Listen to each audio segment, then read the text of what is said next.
Viritystä voi olla vaikea havaita ulospäin. Virityskeinot voivat olla esimerkiksi erilaisia pakoputkistossa poistoja pakoputkistossa tai välityssuhteen muutoksia esimerkiksi rattaissa tai variaattorissa. Rajoittimet voivat kuitenkin päätellä jotain mopon ulkoasusta ja esimerkiksi äänestä. Viritetty mopo kiertää yleensä nopeammin ja on ääneltään hieman terävämpi kuin vakiomopo.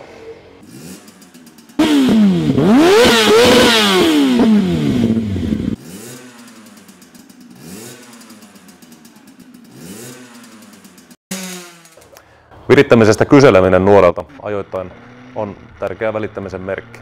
Vanhempien on hyvä muistaa, että vähän tuunattua, laitettua tai viritettyä on huoltaja ei ole. Mopo on aina joko laillinen tai laiton. Taloudellisen ja inhimillisen vastuun kantaa lopussa aina lapsen mopo. Keskustelua voi avata yhdessä nuoren kanssa pohtimalla esimerkiksi vastuukysymyksiä ja seurauksia.